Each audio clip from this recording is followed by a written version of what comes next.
ఓం నమో వెంకటేశాయ. Friends, మనమందరము తిరుమల చేరుకొని స్వామివారిని దర్శించుకున్న తర్వాత మనకు సమయం ఉంటే తిరుమలలో చుట్టూ ఉన్న 6 పుణ్యక్షేత్రాలని దర్శించుకోవడానికి కేవలం 120 రూపాయల్లోనే మనం దర్శించుకునే విధంగా తిరుమల ఆర్టీసీ వారు మనకు అవకాశం కల్పిస్తున్నారు. దీనికి ప్రత్యేకించి కొన్ని బస్సులను కేటాయించారు. ఈ 6 పుణ్యక్షేత్రాలను దర్శించుకునే విధంగా వీటిని కేటాయించారు. ప్రైవేట్ వెహికల్స్లో వెళ్ళాలనుకుంటే పర్ మెంబర్ 200 వరకు ఛార్జ్ చేస్తారు. అందున వారు మనకు ఎక్కువ సమయం కూడా ఇవ్వరు. కాబట్టి ఈ ఆర్టీసీ బస్సులో ప్రయాణమే మనకు సురక్షితంగా ఉంటుంది.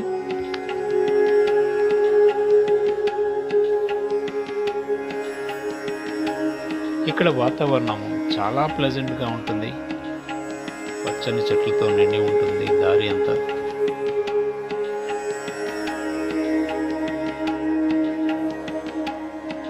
ఫ్రెండ్స్, మనము 120 రూపీస్ చెల్లించి టికెట్ తీసుకున్న తర్వాత డైరెక్ట్గా పాప వినాశనం దిగి అక్కడి నుంచి ఒక్కొక్క పుణ్యక్షేత్రాన్ని దర్శించుకుంటూ వద్దాం.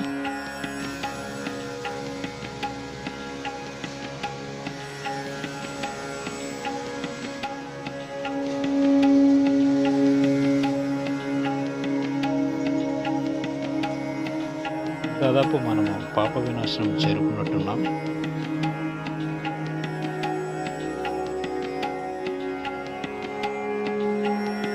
ఈ పాప వినాశనం తిరుమల శ్రీవారి ఆలయానికి ఉత్తర దిక్కులో దాదాపు 8 కిలోమీటర్ల దూరంలో ఉంటుంది. ఇక్కడ ప్రత్యేకంగా ఆశ్వయుజ మాసంలో శుక్లపక్షమి రోజున ఉత్తరాషాఢ నక్షత్రం ఆదివారం నాడు ఈ తీర్థంలో స్నానమాచరించడానికి ఎక్కువ మంది భక్తులు తరలి వస్తారట. మనం ఆల్మోస్ట్ పాప వినాశనం బస్ స్టాండ్కి అయితే చేరుకున్నాం.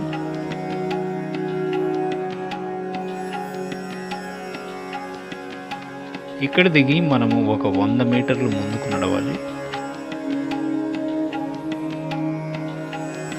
ఫ్రెండ్స్, ఇక్కడ కనిపిస్తున్న ఈ షాపుల్లో అలంకరణ సామాగ్రి, స్వామివారి చిత్రపటాలు, ట్రావెలింగ్కి సంబంధించిన వస్తువులు మరియు కొన్ని రకాల బుక్స్, స్వామివారికి సంబంధించిన చరిత్ర లాంటివి బుక్స్ లాంటివి ఇక్కడ లభ్యమవుతాయి.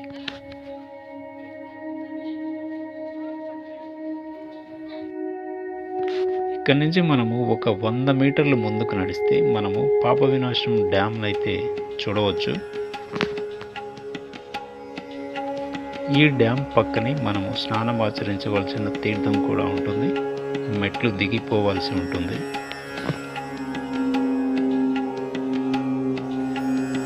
ఈ తీర్థం యొక్క ప్రత్యేకత ఏంటంటే, స్వామివారు శేషాచల కొండల మీద అడుగు పెట్టినప్పుడు మొట్టమొదటగా స్నానమాచరించిన ప్రదేశం అని చెప్తారు. ఆయన స్నానమాచరించిన పవిత్ర తీర్థంలోనే మనము స్నానమాచరిస్తాం కాబట్టి మన సర్వ పాపాలు తొలగిపోతాయని భక్తుల ప్రగాఢ విశ్వాసం.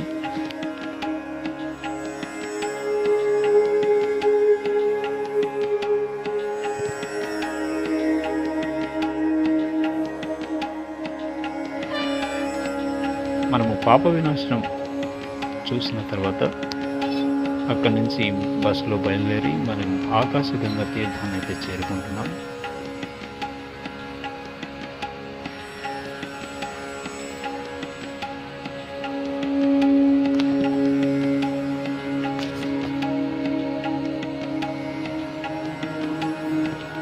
ఆల్మోస్ట్ మనము ఆకాశగంగా తీర్థం వరకు అయితే వచ్చేసాము.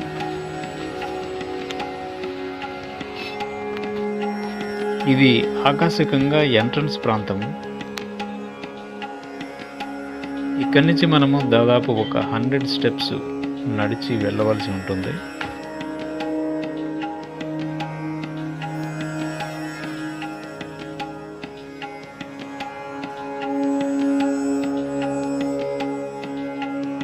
ఇక్కడ నుంచి చూస్తే అడవి పచ్చతోరణంగా పరుచుకొని ఉన్నట్లు కనిపిస్తుంది.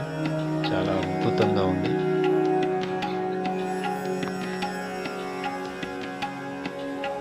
ఇక్కడ ప్రత్యేకత ఏమిటంటే, ఆంజనేయ స్వామి వారి తల్లి అయిన అంజనాదేవి తపస్సు చేసి ఒక పుష్కరం పాటు ఇక్కడ తపస్సు చేసి ఆంజనేయ స్వామిని గర్భాన ధరించింది అని చెప్తారు.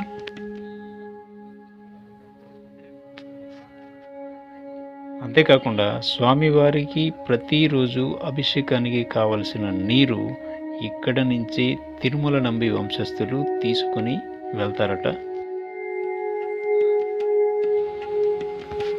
మనం అక్కడి నుంచి బయలుదేరి జపాలి తీర్థానికైతే వెళ్తూ ఉన్నాము.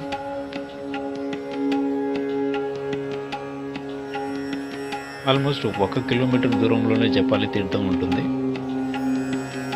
ఆల్మోస్ట్ మనము జపాలి తీర్థానికి చేరుకున్నాము. ఇక్కడ నుంచి కొంచెం దూరం నడిచిన తర్వాత 1 కిలోమీటర్ వరకు స్టెప్స్ మార్గంలో వెళ్ళాలి. స్టెప్స్ ఎక్కుతూ అప్ అండ్ డౌన్గా ఉంటుంది. ఇక్కడ నుంచి మనకు స్టెప్స్ మొదలయ్యాయి.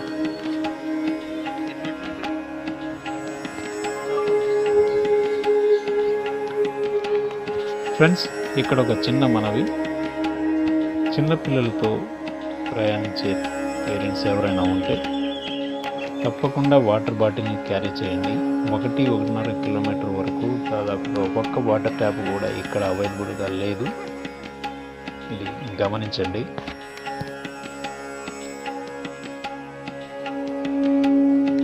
ఆల్మోస్ట్ మనం టెంపుల్ దగ్గరికి అయితే వచ్చేసినట్టున్నాం.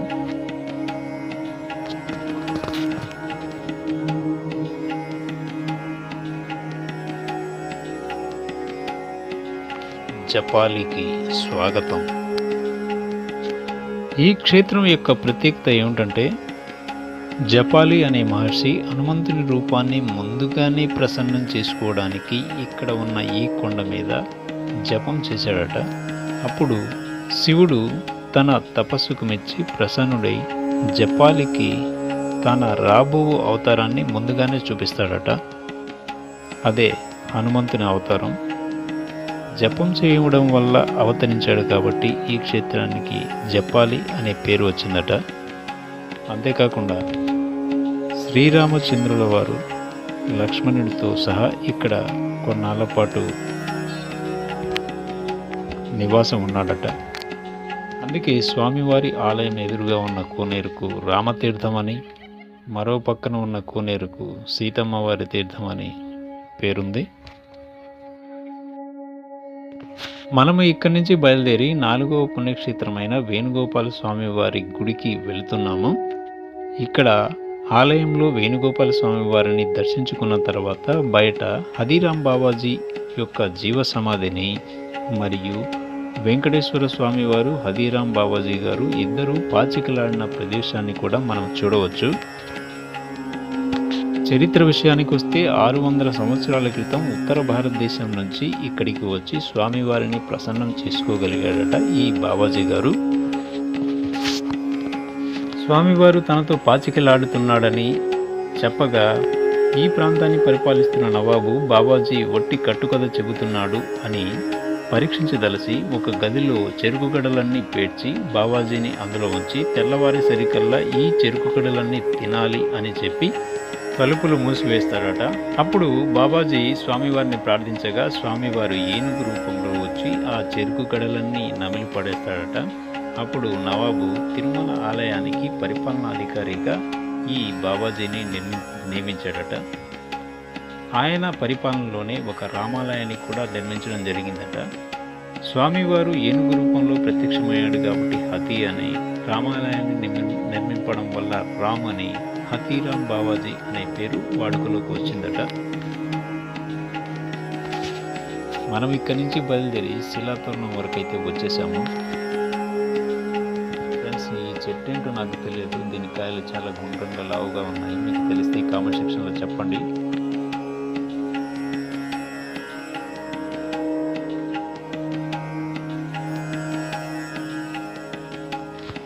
(1980s) తిరుమల కొండల్లో భూగర్భ శాస్త్రవేత్తలు జరిపిన తవ్వకాల్లో ఇది బయటపడిందట. 2 వేర్వేరు రకాల శిలలపై ఒక సన్నటి రాతి వంతెన ఉండడం దీని ప్రత్యేకత. దీని వయసు అప్రాక్సిమేట్గా 25 లక్షల సంవత్సరాలు ఉంటుందట. ప్రకృతి సహజమైన కోత కారణంగా ఇది ఏర్పడిందట. ఇక్కడి నుంచి ఒక 100 మీటర్స్ మనం ముందుకు వెళ్తే చక్రతీర్థాన్ని కూడా మనం చూడవచ్చు.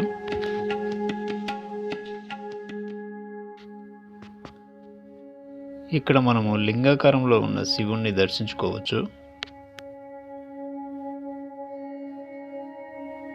అలా బయటికి వచ్చి ప్రకృతిని కాసేపు ఆస్వాదిద్దాం. చాలా చాలా అద్భుతంగా ఉంది.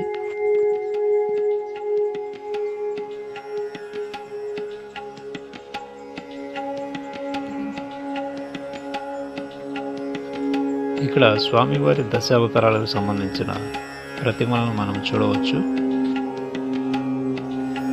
ఇవి కూడా చాలా చాలా బాగున్నాయి. మనుషులతో ఎలాంటి సంబంధం లేకుండా ఈ పక్షులు చాలా మంచి జీవితాన్ని గడుపుతున్నాయి. శిలాతోరణం వెనుక భాగంలో ఇలా ఉన్నాయి.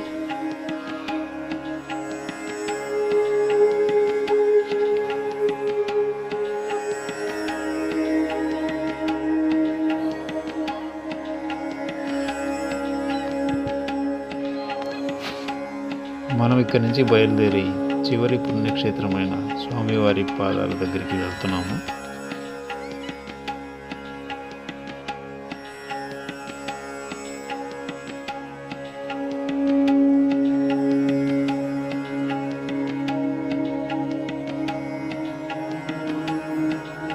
ఆల్మోస్ట్ మనము స్వామివారి పాదాల దగ్గరికి అయితే వచ్చేసాము. ఇక్కడ నుంచి ఒక 50 మీటర్స్ వరకు నడిచి వెళ్ళాలి.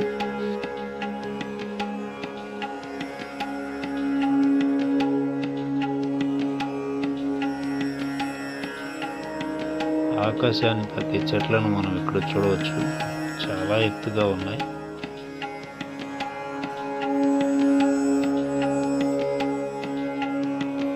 ఇక్కడ మనము కొబ్బరికాయ సమర్పించి ఈ మెట్ల గుండానే పైకి వెళ్ళి స్వామివారి పాదాలను దర్శించుకోవచ్చు.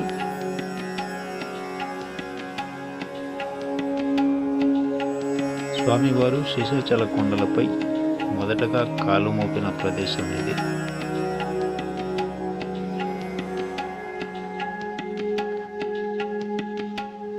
చాలామంది భక్తులు వెళ్ళి వస్తూ ఉంటారు.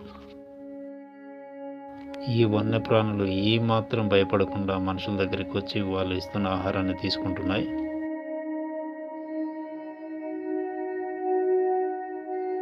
ఇప్పుడు మనం చూస్తున్నది శ్రీవారి పాదాలు. ఇంతటితో 6 పుణ్యక్షేత్రాలను మనము పూర్తి చేసుకున్నాం. పాదాలను దర్శించుకున్న తర్వాత బయటికి వచ్చి ప్రకృతిని కాసేపు ఆస్వాదిద్దాం. చాలా చాలా అద్భుతమైన ప్రదేశము. ప్రకృతి ప్రేమికులు ఒక్కసారైనా వచ్చి చూడదగ్గ ప్రదేశం ఇది. మేము అక్కడి నుంచి బయలుదేరి బస్సులో తిరుమలకు చేరుకున్నాం. ఘాట్ రోడ్డు ఎన్నో మలుపులతో కూడి ఉంటుంది.